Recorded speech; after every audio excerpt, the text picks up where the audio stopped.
So let's talk about the series Adolescence today, because when I was watching that series, somewhere as a parent, I was feeling very helpless. So parents who don't know what this movie is about, I'll just tell you, it is about this boy Jamie. I just want to give a disclaimer here that if you have not watched the series, this video is going to have a lot of spoilers. If you want to watch the series first, you can do that.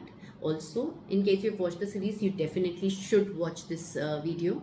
So this boy Jamie, he's a 13-year-old boy who stabs and kills a girl similar age, Katie.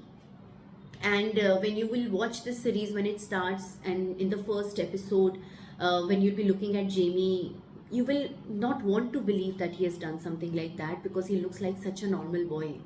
I mean, as a mother of an 8-year-old, and if you are a parent of a 13-year-old or an adolescent, it must be very triggering, because it seems like our own child.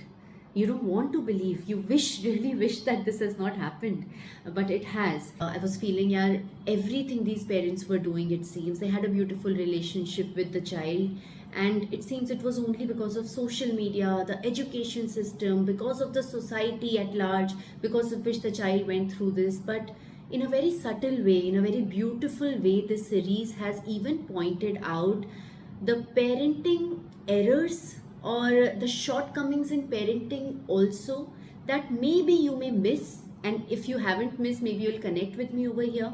So I actually went through the series the second time. Dialogues were so fast, the series is so fast, that as parents we might miss those little things about parenting that the director wants us to see. That's why I'm making this video, and I've written these dialogues that were used in the series to sensitize us क्या wrong हो सकता है, what can go wrong, okay? Because if we will think that parenting cannot do anything, good parenting can also lead to something like this. If you are a parent after watching this series, this is how you're thinking, then you will completely lose your belief in the right parenting. And that's why this video was very important for me to make. So the first thing that I want to point out is how Jamie did not feel good enough about himself. Hannah, we always say make your children feel good about themselves. Why is that important? And how is it obvious in the series that Jamie was not feeling good enough about himself? And one of the things is when he was talking to the therapist, I will quote, when he was talking to the therapist about his father, Jamie said that his father used to take me, my father used to take me to football, and he'd cheer me on, so he would cheer, but when I up, he'd just look away. Maybe he didn't want me to see him looking sorry and ashamed. So can you see that he did feel that his father is feeling ashamed of him because he was not like masculine enough? Maybe that was the definition of masculinity that he was learning from his father and the society at large. And look how his father played a role in that. So can you imagine? And if you will go back to the 4th episode, you will see that his father also talks about the same thing. He says that I took him. So the father and the mother are talking later, and the father says that I took him, Jamie. I took Jamie to football. He meant.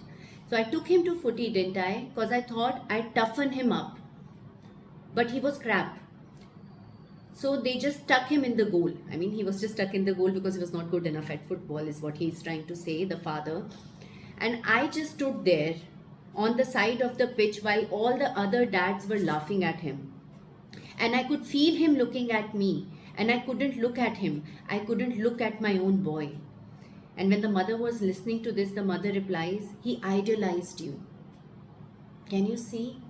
Can you see the relationship? So in the second episode, Jamie is talking about football, and in the last episode, the father is talking about football. And can you see the father really thought that he needs to man it up, he needs to be more masculine, because then the father also says, then I took him for boxing. Again, something that was masculine for the father. And he didn't last 10 minutes over there. And then they also talked about how he used to draw. But can you see that drawing maybe was not masculine enough for the father and the family? So he was trying, and then he stopped drawing ultimately. Why would he stop drawing? Because he felt that he needs to be, again, more masculine. Can you see the meaning of masculinity was coming from the father somewhere, and how he felt that his father was ashamed of him because he was not good at football? So I only wish that if these parents and us, we would just see children for who they are. If your child is good at drawing, encourage them for drawing. I wish this father would have said, hey, I'm there with you. When the other fathers, other dads were laughing at him when he was playing football and he was not good enough, oh, if only this father would have said, I'm here for you, I cheer for you, beta, you're trying. Son, I'm there for you. And maybe would have given that look to the fathers that, hey, I'm standing by his side. And you are good enough. If this father would have said that, maybe Jamie would not have felt like that. See, such a small thing that led to such a big feeling in the child's heart. And that's what I want to talk about here. Another very subtle thing that I saw when he was talking to the therapist, and the therapist asked that, did you think you're good at anything? So Jamie said that, I don't care, I wasn't. So he never thought, he thought he was not good at anything. He said, I think most people think like that. And then the therapist asked, does your sister feel like that? And then he says, no, Lisa's clever. So if he feels that many people think that they are not good enough or they are not good at anything like he does, why was he thinking that Lisa, her own sister, was clever? And this family seems to be a very loving family. I'm sure the sister loves the brother and vice versa, and still he had this feeling that he's not good enough, but her sister is. So the series does not show what was happening in the lives of the family and the relationships, but these little dialogues which could have been missed by us, that's why I'm highlighting it. Can you see that he did feel somewhere he was compared, somewhere he felt maybe he needed to be a man and she was okay because she was a girl and she was clever. Very small thing, but very important. Let's not compare children in any way. Just let's see them for who they are. I have got two kids. They have a completely different personality. As a parent, I myself tend to compare them. It is so natural, but then I have to consciously remind myself not to do it. At least never say these lines in front of him that, look at him, he was never like this, but he is like this. He will never sit at one place, but look at him, he will sit at one place and eat.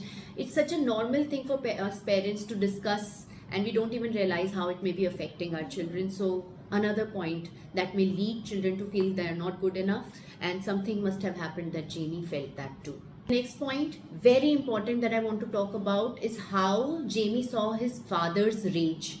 So he would normalize his rage. So when the therapist was talking to him that, how's your father, very important, just listen to this.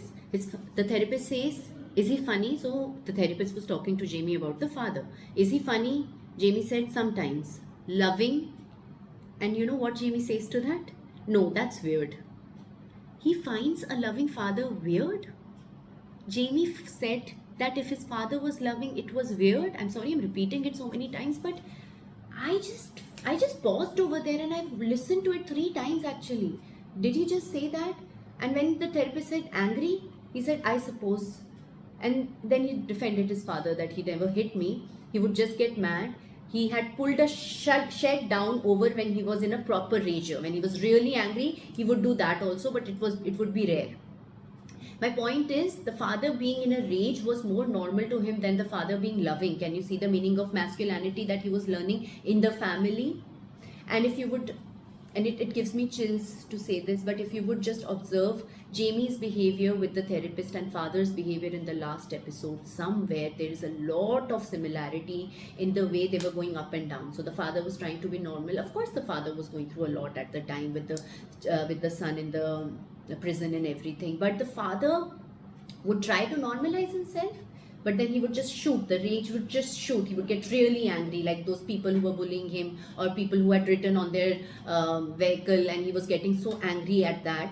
And with that, he would try to be normal. Similarly, Jamie would try to be normal with the therapist, and then suddenly he would get very angry, and then again normal with the therapist, and again very angry. So somewhere in the last episode, the mother also says this to the father, that he has a terrible temper, but so have you. So the father says, did I give him that? I didn't give him that. Did I give him that?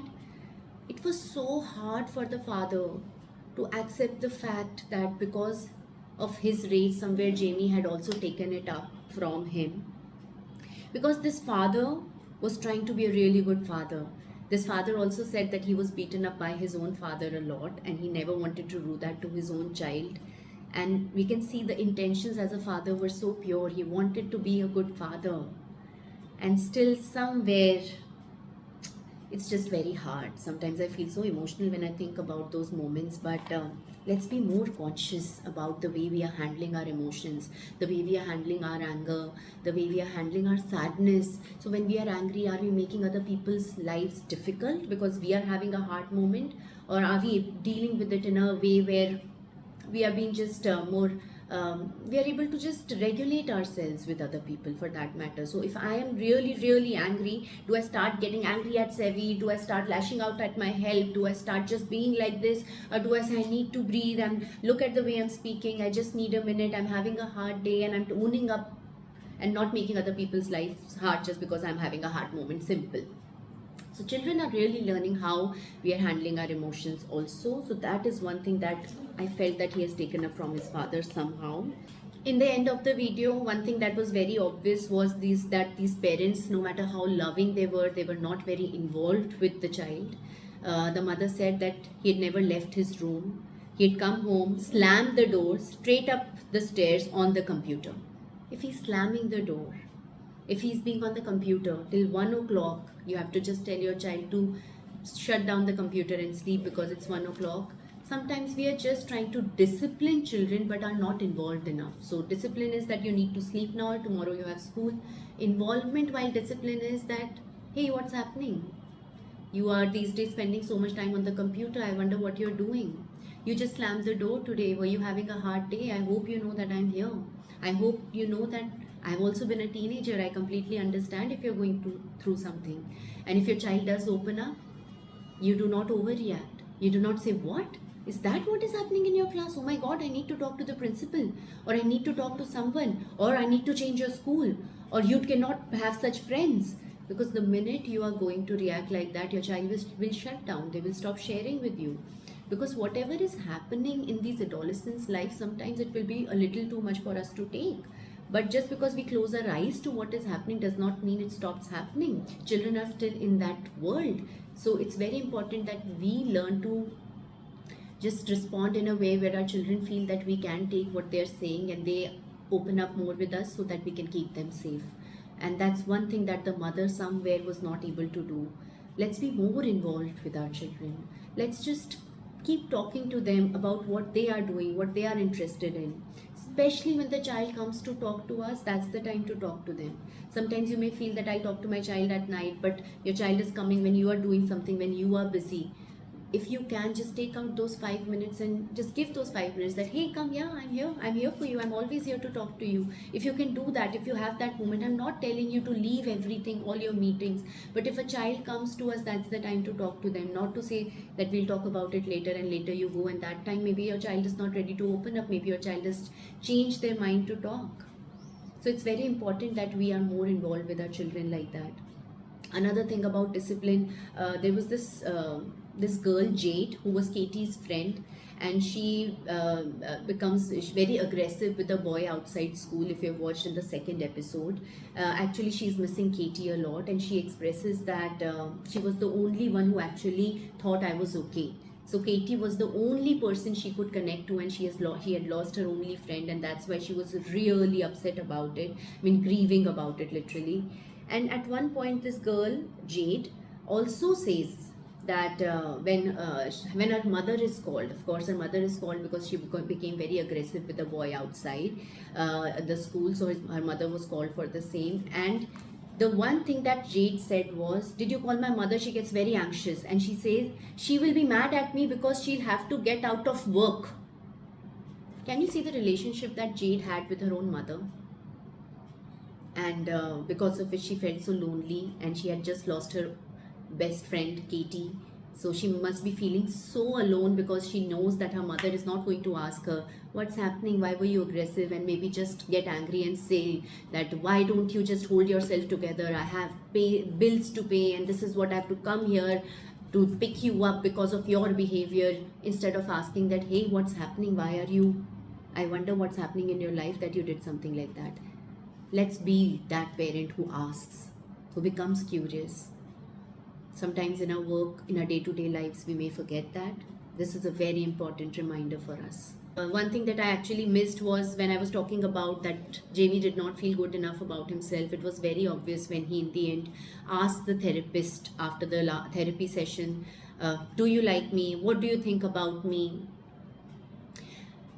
Really important that our children feel good about themselves. It really starts from parents, it starts from us when we keep correcting them a lot, when we are not showing enough interest in what they like and what they do, when we are very impatient with them, when we compare them a lot, when we feel that they need to change in order to be liked.